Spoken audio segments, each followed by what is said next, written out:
Hey guys! Welcome sa The Encounter Podcast, where we talk about the most organic encounter that you will ever have sa inyong life. And that is encountering the Lord Jesus Christ. Yes, regular na ako sa show na to. Ay, wow. And today, ano ba pag-uusapan natin? Why some people are scared of commitments. I think whatever relationships, meron kasing cost when you have to commit.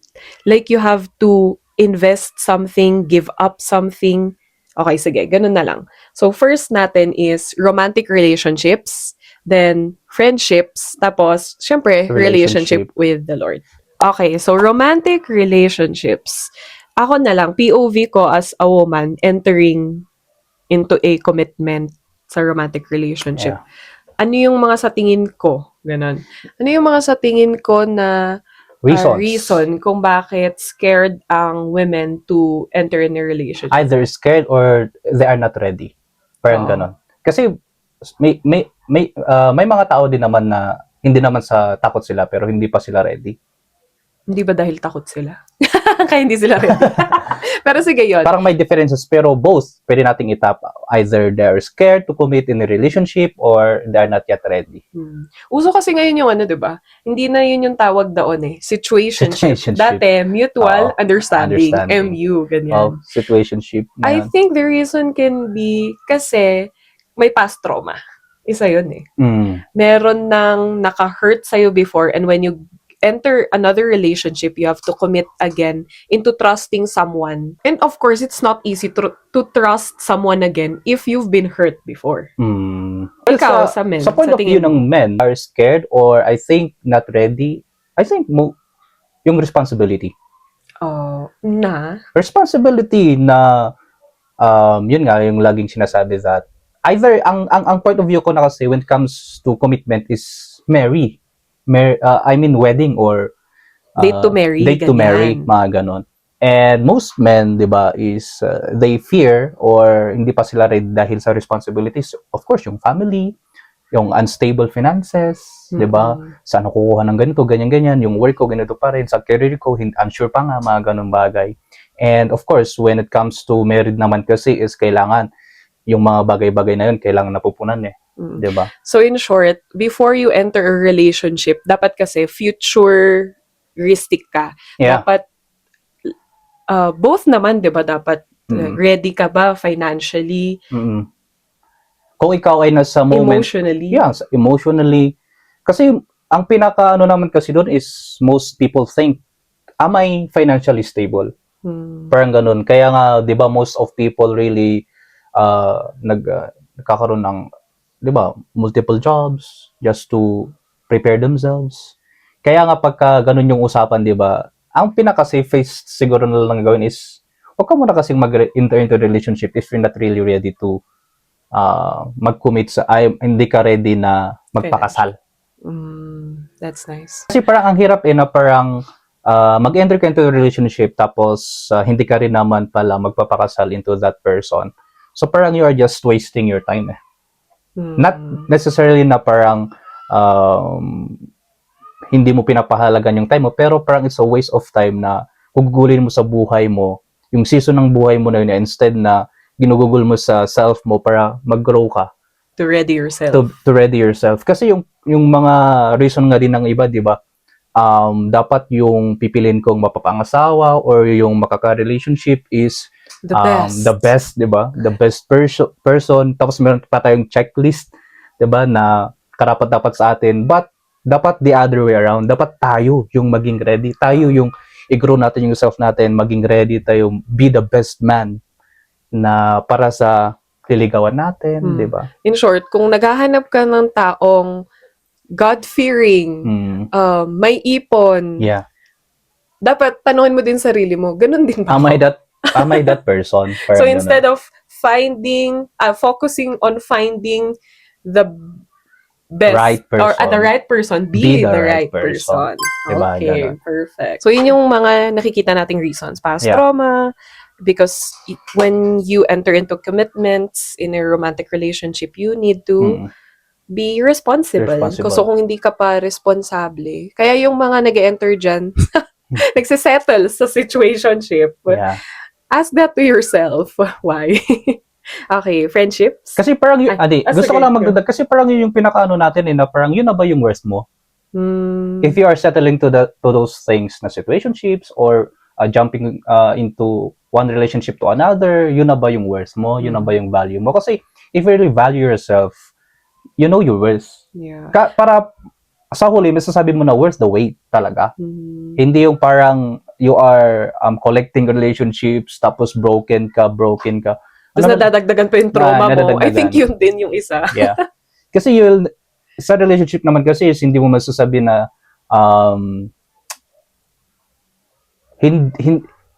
hindi mag-work yung parang cute lang yung isang tao. Hindi mag-work yung parang maganda lang yung isang tao. Hindi mag-work yung parang it can start there, It can but start it there, won't last if yun lang ang foundation. at the same time kasi kailangan din natin ma-figure out or maunawaan kung ano talaga yung love in the first place. Which we will talk about, Later. syempre. The author of love. Yeah. Kayo yun yung struggle sa mag-settle ka sa situationship. Parang nagbigay ka ng premium access na nag-I love you kayo, Yeah. I miss you, Yeah. you check on each other. Pero kapag nandun na sa moment ng, may kinakausap na siyang iba, hindi ikaw yung priority niya, Yeah. wala kang say. Kasi, wala kayong label. Yeah. So, it's giving premium access, pero yung relationship nyo, hindi mo alam kung Yeah. Tsaka I think kasi most of us during the years ng teenage years or entering into adulthood, yung emotion talaga natin very marupok. 'Di ba? Madaling ma-in love. 'Di ba? Nag-like lang siya sa Facebook, effort, yun na yung tinatawag nating effort, 'di ba? Nilike ka lang, ganun. But yun na ba yung base natin ng love talaga? Kaya ang dami na parang nafo-fall lang sa outward appearance and outward things na ginagawa ng mga tao sa atin. But the reality is, hindi naman talaga yung totoong ng love eh. Yeah, because love is not just based on feelings, Yeah, but emotions. But a it is decision. a decision to make. Yeah. Yan nga yung papasok yung sinasabi natin ng commitment. Kaya walang masyadong makikita kayo na as a high school ka pa lang, sa tingin mo, parang sure ka na yun yung mapapangasawa mo. There's a lot of things pa na mag-go through nyo. High school Although, years. we see stories na ganon, but not everyone. Marami naman na ganon. At the same time, college years. Kaya nga for today's generation talaga, no, when you enter into relationship, kung nandun ka sa situation na nag-aral ka pa lang, enjoy your season. Because it's a season for you to learn, to grow, study, to establish to be a good yourself. steward of yung mga pinoprovide ng mga magulang natin. Para sa huli, hindi mo masasabi na, sayang pala, wasted yung time ko na ginugol ko dito sa relationship na hindi ko na-focusan yung sarili ko. Take it from us, guys, kasi we've learned. And if you're in a relationship right now and you're a student, it's a learning process. It's a learning stage. It's a learning stage since nandyan ka na. We're not saying we're perfect. We went through that. We were also stubborn and we learned. Now we are sharing it to you guys because the best teacher is not just your experience but the experience of others. Especially those people na we know that already experience yung mga i-experience pa lang natin ngayon. Kasi again, if you're still young, you'll enter in a relationship, immature ka pa, sobrang dami ng baggages, traumas, tas pagdating mo dun sa right person or pagdating mo nandun ka na sa the person you will marry, grabe naman kung dami mo ng baggages na bit-bit, diba? Because you've entered a lot of relationships. Although we learn from those, but if kayang you learn from others instead of you're trying to experience it before learning. Kasi one reason yon kung na magiging magulo yung isang married life. Yung mga baggages na yun, pag hindi na-heal at the same time, pagka you keep on earning baggages sa life mo sa early age ng buhay mo. Parang yun yung laging pag-aawayan ng isang married couple eh. Yeah. Hindi nasisettle. Kasi you two have different backgrounds, environment, ang dami niyong pinagdaanan na dalawa, tapos you're gonna live together. It takes grace. Kaya I think hindi natin madaliin eh. When it comes to relationships, yung commitment, kaya yun yung lagi nyong tatanungin sa women, pagka meron kayong maniligaw, Mm. You have to always ask the guy kung is that person really date to marry. Mhm. Yung commitment ba niya is clear talaga to marry you. Kasi kung hindi, wag na lang. At the same time, kung nasaan season kayo ng buhay ngayon, enjoy nyo. Kasi you have to always be mindful and trust in the timing of the Lord, and everything will be worth it. Mhm. And I think committing into something, whether that's romantic relationship, friendships, the confidence comes from a good foundation dapat, which Yeah. is what we're gonna talk about later. We're getting ahead, but it's our relationship with the Lord. Siya kasi yung author ng love. And so, by the way, before we proceed, yung podcast natin na to, if you have any suggestion as well, if you have any opinion, point of view, you can comment down below sa comment section natin kung ano yung mga areas or yung reasons ng mga tao why they are not yet ready to commit themselves into a relationships, either or why are people scared sa commitment. And second is that yung friendship, why some people are scared of commitment in terms of friendship naman. So ano sa'yo, sa tingin mo? I think one is, again, sabi ko kanina, it will cost us something when we commit. And sa friendship, I guess it's time. Also, trust din naman. It's actually the same kahit sa anong mga relationships talaga, no? Trusting, lalo pag yun nga, na-hurt ka din sa mga dating friend groups, o kaya na-OP ka. Alam mo yun, you have to find a right environment kasi I think I have come to the point din na na-realize ko, and lagi siyang tinuturo, tell me who your friends are and I'll tell you who you are. If you want to surround yourself with people na ayaw mo na nag-gossip, syempre, ganun yung hahanapin mong friends. Kung ayaw mo yung mga tao kung ang mga gusto mong pag-usapan is about faith, about growth, about your lives and not people's life, then you'll have to find people who does that. But of course, there are friends na kunyari, bata pa lang kayo nag-meet and then you grow older. Together, yeah. And kaya nga, I think doon nagkakaroon ng mga yung you just fall apart na because hindi na kayo on the same page. And I think that's just okay. Kasi yun nga, we have different focuses in different seasons ng buhay natin. But I think one reason is that any other relationship, just like any other relationships, it will cost you time. Kailangan mo din bigyan ng effort. Just like finding a right person in a romantic relationship, finding a friend costs you to be that kind of friend that you want. Yeah, kasi people come and go eh.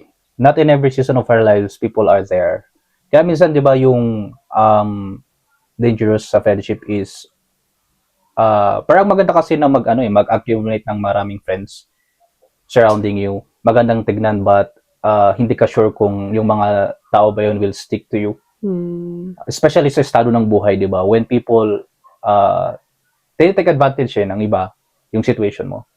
If you have something to offer, they will be there. But if you can't offer anything, parang parang ganun, di ba? Most of us experience yung mga ganun, di ba? For example, di ba, finances, estado ng buhay, mas may pera yung isa, di ba? Most people want to be friend with that person kasi meron siyang panlibre, meron siyang panggala, pero yung tao na parang tutok lang sa schools or for example, mga ganun, very private, parang yun yung, wag tayo dito, boring ang buhay, mga ganun.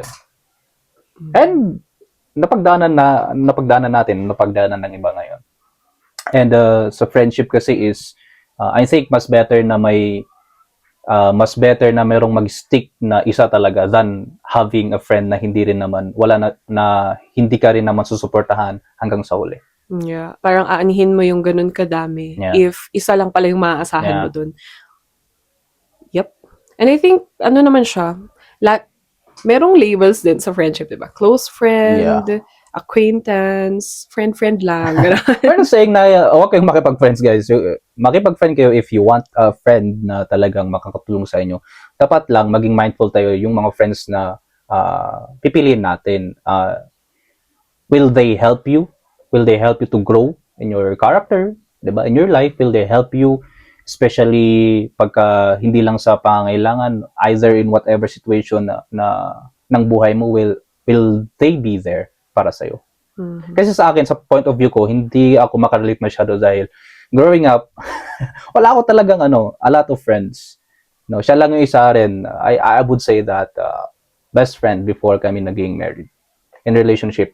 But for me kasi, I don't usually enter into friendship kasi pagka yung tao na yun will not be the same sa gusto kong way ng buhay ko Mhm. or yung mga goals ko or yung kung sino ako kay Lord. Parang sabi ko, wag na lang.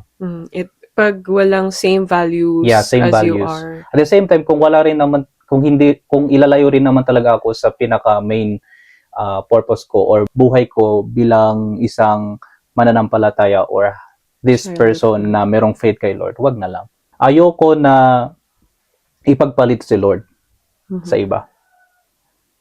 Mas better na healthy yung relationship ko kay Lord than being in a group of people na hindi rin naman ako natutulungan to grow my walk with the Lord. Ayoko mag-compromise. Yeah. I think siguro yung priorities din ng buhay. Oo, kaya nga may sinasabi 'di ba na merong mga group of friends na it doesn't require you much of your time. Yeah. May tawag sa ganun eh. Low maintenance friends. Low maintenance friends. Yung kahit na 5 years kayo, 5 years, or yung parang 1 year kayo hindi nagkita, pag nagkita kayo, very pa din yung friendship. But some kind of friends requires so much of your time. Gusto nag-uusap palagi, merong updates from time to time. And maybe, paano kung ikaw yung type of friend na low maintenance? Tapos, yung mafe-friend mo, high maintenance siya. So, may hirap din. So, I think, din siya. It's scary to find friendships na ganun kasi, again, in seasons of our lives, things will change. Yeah. Pwedeng nung mas bata kayo, mas marami kayong time to be together. Tapos, kapag ka matanda na. Yung priorities na, yung seasons ng life na mag-iiba. Either ikaw yung may magpapamilya na, yung isa naman mangingigang bansa dahil sa career, mga ganun. Yun pa. Changes of career paths. Dahil nagbabago ang seasons, ang buhay, whatever or wherever you are in right now na friend group, appreciate it. Give it all. Love the person. Para kapag ka nag-change na yung season ng isa sa inyo, you know that you spent a great time with them. Yeah. Gusto ko lang yun yung sabi mo na you have to give it all. Be wise din naman in giving it all. Kasi yun yung minsan, yung attachment kasi natin, yun na yung mas masakit in the latter part na ayaw mo nang mag-move on dahil hindi ka na makaka-move on dahil super attached ka na doon. You give it all into that relationship or friendship na parang nasisira na yung career path mo or yung progress ng buhay mo dahil na-attach ka masyado doon. Kasi yun nga yung sinasabi natin that people come and go. Every season of our lives, marami tayong mamimit ng mga tao. Parang ganun. Be wise. Yeah. In a way na hindi mo stuck yung buhay mo doon. You have to also think of yourself as well. Diba? Kung paano mo pa mag-grow yung sarili mo. Kaya ang complicated ng humans, no? So, doon na tayo sa third point. Why some people are scared of commitment or not ready to commit themselves in relationship with the Lord. Ikaw na yung point of view mo or masasabi mo in this point? As we were saying kanina, ito kasi yung pinaka-foundation ng lahat din ng relationships natin. Sa mga napag-usapan natin below. I mean, earlier. And I think the reason why some people cannot commit agad into a relationship with God is I have to be perfect first or I still have a lot of sin. Kaya ayoko pa mag-yes kay Lord. Ay, dami kong kailangang i-give up bago ako lalapit kay God. I think yung pinaka malaking misconception kasi talaga yung i-give up. Kasi regardless of what relationship we're in, meron tayong i-give up . Yeah, going back dun sa sinabi kanina, there's a cost. There's a cost. And when it comes to relationship or romantic relationship, you have to give up who you really are. Kasi minsan yun tayo parang magpapakute, magpapabango muna sa nililigawan natin or sa magiging partner natin. 'Di ba? And then it will come a time na boom, pinapakita mo yung kung sino ka talaga, doon pa yung nag-aaway. So hindi who you really are, yung facade. Facade na ikaw. Pero yun nga, when it comes to the Lord, yung sinasabi kasi natin na I have to be ready first, I have to be like this first, I have to parang ayusin ko muna yung buhay ko Hmm. before coming unto the Lord. Which doesn't make sense Yeah. kasi Kasi- God is the one who can change us. Kahit na anong gagawin natin, kahit igugol natin yung buong lifetime natin here on earth, we cannot change ourselves. We cannot even change other people, and we cannot change ourselves. The only one who can really change us is the Lord. Kaya nga tayo pupunta sa Kanya. Hmm. Because the Lord is the missing piece ng buhay natin, regardless of where you are now. Merong missing piece sa buhay mo na lagi mong hinahanap, na hindi natin nahahanap sa career, sa relationship, sa friendship, sa family. It's only the Lord who can give you that peace, who can really fill that void in your life. Kaya nga, without the Lord, even yung romantic relationship and friendship natin, it will be like, hindi kompleto rin. Maraming mga baggages doon na kailangang i-heal ni Lord. So, yung sinasabi natin na kailangan kong iayos yung buhay ko before committing my life to the Lord, that's really a very dangerous reason. Mhm. And another thing, napansin ko, pinag-usapan natin kanina, yun nga, merong cost when you enter into a relationship. Pero, kunyari, just like friendships and romantic relationship, because you love the person, you are gonna do things to better your relationship. Yeah. Yung Mag-i-effort ka. parang sinabi kanina, kunyari, you entered into a relationship and because you love the person, ayaw nung person na yun ng, kunyari lang, ng nagyoyosi, ang gagawin mo, you will give it up because you love the person. And I think that's how it is the picture kay Lord. Because you are growing your relationship with God. Because you grow this love for the Lord. Yeah. That's why you give it up. It's not like rules siya na, eto na yung relationship natin, dapat tanggalin mo na yan. Hindi ganon. Hindi siya out of obligation or regulations. You do it because of love. One thing pa I think na I observe why people are scared to commit their lives kay Lord is, yun nga yung parang nakagawian na hindi masuko-suko. Ayaw nilang iwan yung dating buhay nila. Or ayaw nilang mawala yung mga tao sa buhay nila. Yung fear of losing someone special sa buhay nila. That they know na talagang maapektuhan yun. Or yun nga na yung vices, yung sinasabi mo. Kasi when it comes to relationship kay Lord, iniisip ng mga tao na biglaang mabait ka na. Na parang, okay, nag-decide ako mag-commit ngayon, dapat ma-let go ko na lahat ng mga to. Pero Tsaka hindi I think kasi, isa pa is yung yung enjoyment ng buhay. Na parang marami nang bawal sa buhay mo. Yun yung isang reason eh. But yung reason na yun na itong mga bawal na to ay hindi na natin magagawa pag nag-enter into commitment kay Lord is actually normal. Mas magiging aware pa nga tayo na mas makikita natin doon mag-start yung changes ng buhay natin dahil magkakaroon natin ng awareness na ito yung mga bawal natin na kailangan ko nang ayusin sa buhay ko, that it's not really helping me sa walk ko or sa buhay ko bilang isang tao. Kaya many of us don't realize na natututunan yun. Natututunan yung mag-give up, mag-let go. Natututunan yon sa pag-grow mo ng relationship mo kay God. Hindi kailangan na tanggalin mo na yon bago ka pumunta sa Kanya. Meron kasi ako nabasa online. Sabi doon, ma-realize natin kapag nandun ka na sa relationship mo kay God na it's not actually about sinning less. It's actually growing more yung love mo kay Lord. Or understanding din yung love niya sa'yo. Na yun yung magiging rason why you will end up hating sin. Yeah. Kaya nga hindi siya human effort na simba ako, doing the religious good works or whatever para lang hindi ka magkasala. I think yun kasi, more of it speaks about giving up, yung pinaka whole picture ng reason din na bakit ang daming tao na ayaw pang mag-commit kay Lord. Kasi they thought that if they commit their lives kay Lord, yun na talaga na marami nang napapagbabawalan. But at the same time, yung life kasi natin bilang isang tao, if we really want to change our lives, 'di ba, to the better na tayo, kailangan natin si Lord.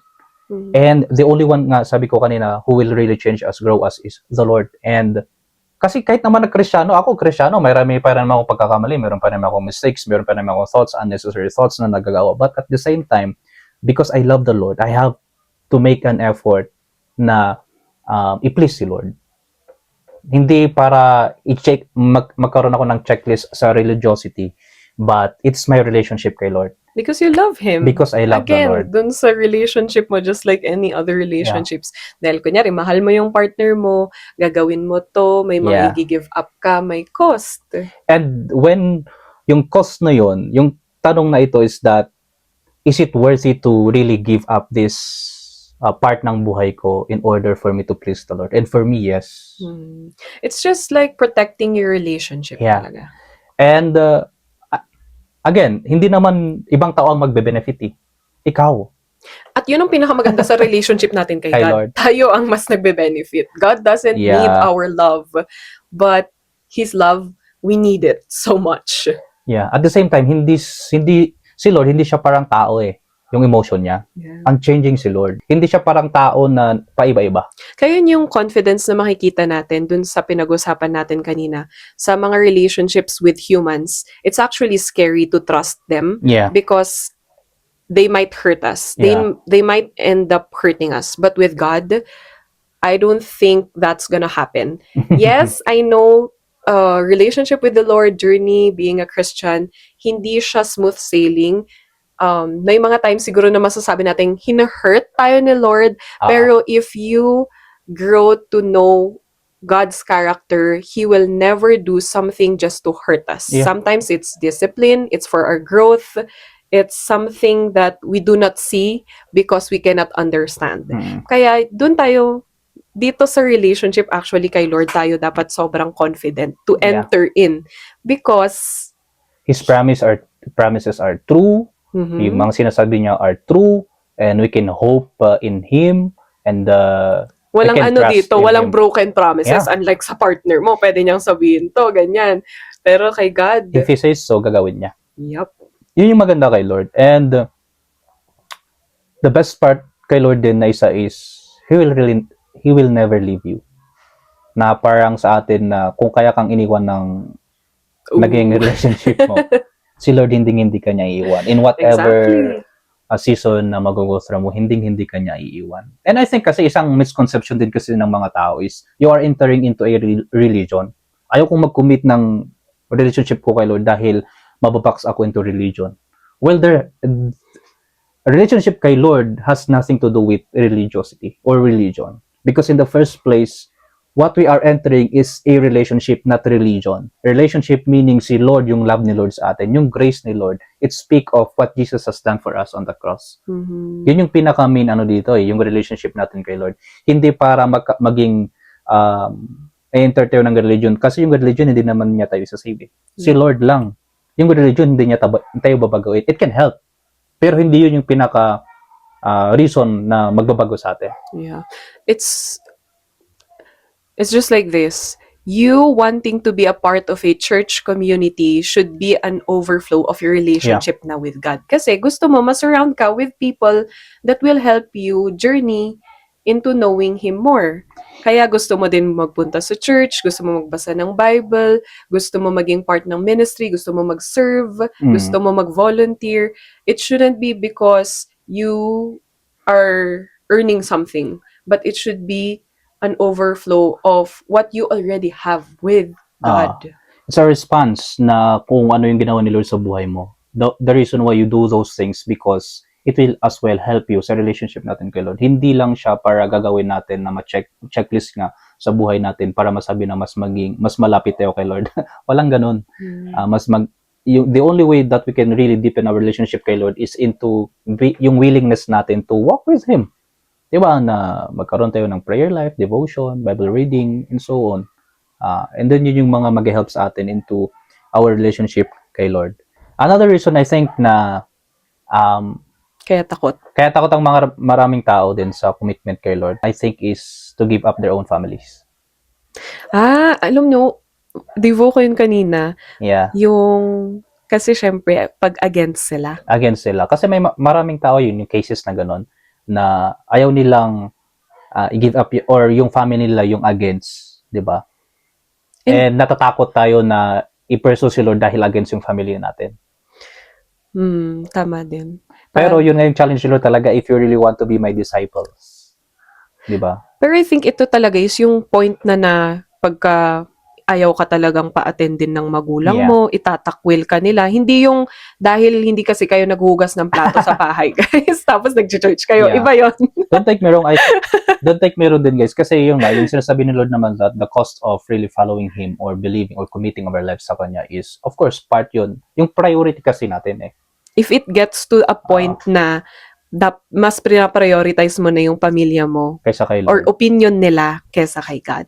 Kasi if we commit our lives kay Lord and we really willingly follow Him and nagpo-process tayo kay Lord along the way, He will use us as well to minister to our families. And He will use us as a instrument and vessel para i-share din sa Lord sa kanila. Because kapag ka na-change tayo wholeheartedly and nag-grow natin yung walk natin kay Lord, makikita rin yun ng family natin eh. Yeah. And they will say na, there's something going on sa aking anak or sa aking kapatid, di ba? And yung change na yun, maapektuhan sila and they will ask you or they will magkakaroon sila ng intriga ba? Kumbaga yun na yung seed planting. Planting, growing na nga eh, na siya na water. May question ako dyan. What about in our culture? Kasi we are yung tradition, tayong mga Filipino. Cordillerans, we are very, and ang dami nating mga cultural beliefs, which is when you enter in a relationship with the Lord, you have to also give it up. Yeah.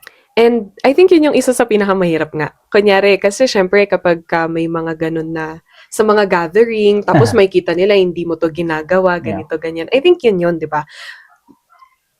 Ang hirap na mag-go against kasi aawayin ka nila. Or kaya, yun. I think doon na yung persecution. Yeah.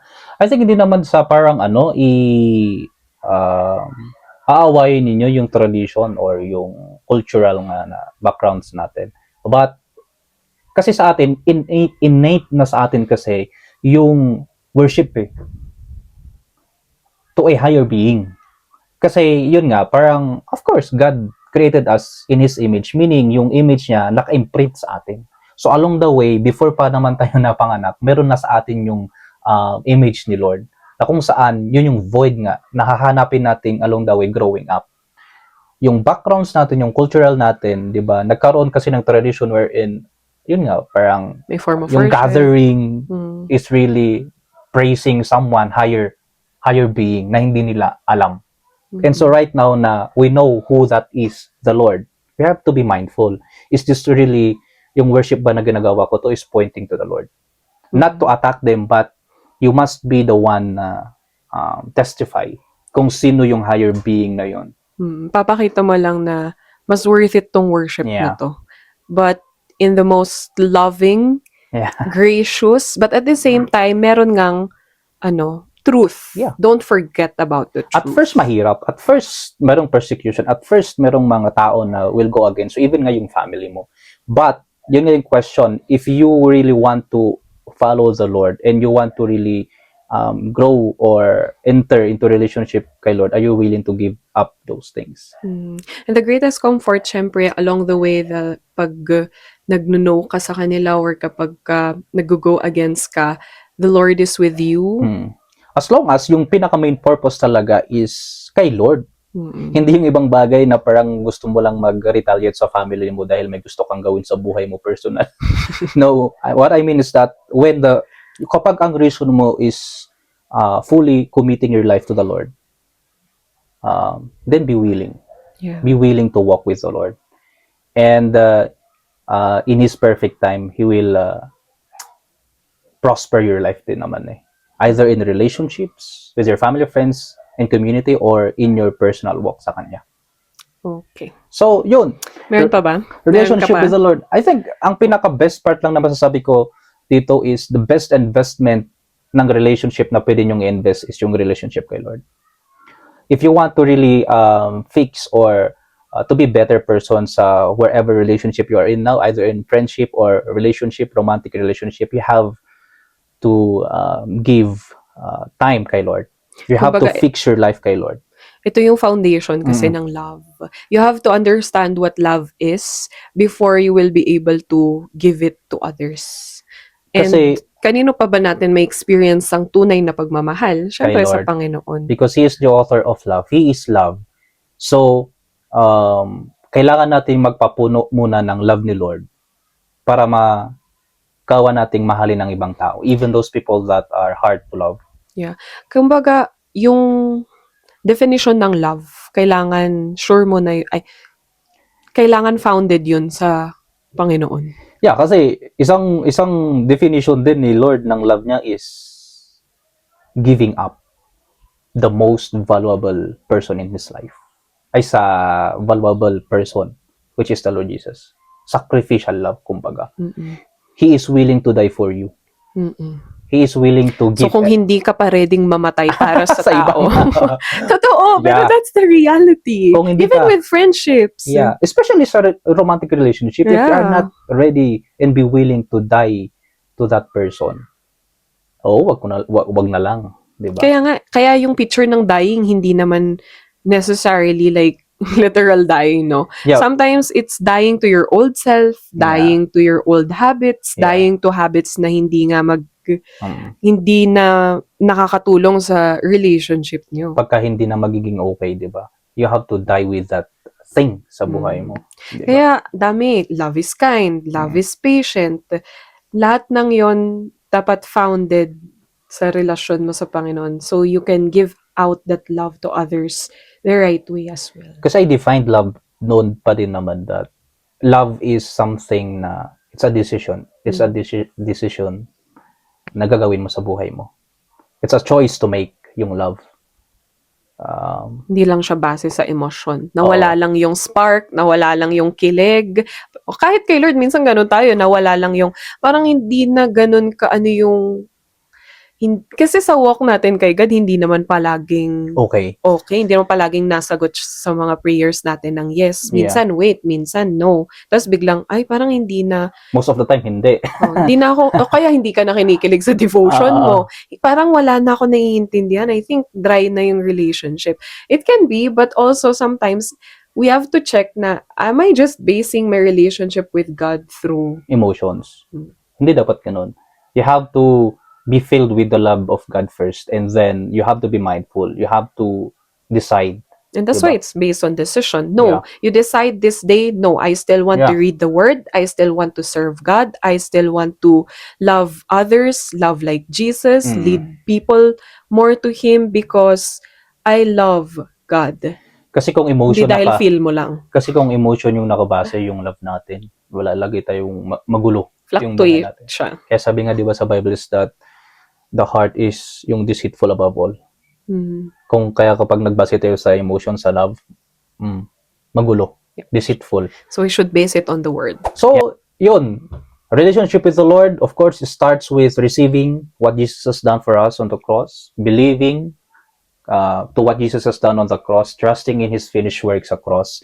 Entering into a relationship kay Lord is we have to receive what He has done on the cross. It has nothing to do with our own effort. It has nothing to do with, kailangan kong ayusin yung buhay ko bago ko mag-enter into commitment. So really, if you really want to commit your life kay Lord, then receive what Jesus has done on the cross and trust in His finished work sa cross. And that's the only way for us to be in a relationship with the Lord. Not with religious activity na kailangan kong gawin muna to, do this, do that, para mas malapit ako kay Lord. No. Because the first thing is I have to receive what Jesus has done, to receive His forgiveness, the blood of Jesus that was shed on the cross, na yun yung nag-cleanse sa atin. And then yun na when we made that decision, and then the Lord will do His part to change us, not instantly na change na ngayon tinanggap mo si Lord, bukas perfect ka na. No. Change na manggagaling kay Lord is a lifetime process. As long as we will be living here on earth, every day ipaprocess tayo ni Lord to be the best version of ourselves. So all you need to do, it's really pretty simple. It's just to really respond. Tanggalin na natin yung hypocrisy na this is the perfect best church na pwede kong sasalihan para maka-enter ako into relationship kay Lord. No, it has nothing to do with religion. Mhm. Diba? But it's a relationship with the Lord first before you surround yourself with, of course, the character of the Lord doon sa church community na gusto mong sasalihan. Yep. And the best part of having a relationship with God, you'll realize how amazing it is Mm-mm. na hindi ka makakapigil sabihin din to sa ibang tao. At Yes. baka dun ka pa magkaroon ng kaibigan at Yeah. ng partner. Yeah. Doon mo makikita rin talaga because God will help you. God will lead you to the right people, right person that you want to be with. And pag si Lord ang yun nga nagbigay sa iyo ng ng partner in life, ikaw yung magbe-benefit, 'di ba? Ma-enjoy mo pa siya. So maganda talaga, amazing yung plans ni Lord sa buhay mo, yung promises ni Lord sa buhay mo. Kaya wag nating madalihin lahat ng bagay sa buhay natin. Step by step, 'di ba? Little by little. And that can only happen kapag ka-right yung relationship natin kay Lord. So yeah, I hope this podcast helped you mawala yung fear Yeah. and mas mag-grow yung faith mo into stepping out of your comfort zone and just really let God in your life. It's not a reason for you to be good first before coming to the Lord. It's not a reason for you to be great first or to be successful first before committing your life to the Lord. Wherever you are right now, commit your life to the Lord. And the journey, that's the Yeah. first step, and then you will journey with the Lord and with people that you'll surround yourself with na ipapadala din ng Panginoon. And if you have something in mind there, just comment down below para makita natin, mapag-usapan din natin, and baka mapag-usapan din natin sa susunod pa nating mga episodes. And so that's it for this video. Thank you for watching again for this episode, and I hope that you will like, share, and subscribe. You can follow us sa page natin, The Encounter, of course, sa YouTube natin. You can follow us there or subscribe yung sa YouTube channel natin para mas ma-update pa kayo sa mga susunod nating mga video. At the same time, pwede nyo i-share sa mga friends nyo, i-share nyo para mas mapanood din ng iba na makakilala nyo. And so, thank you once again. See you on the next video. Bye!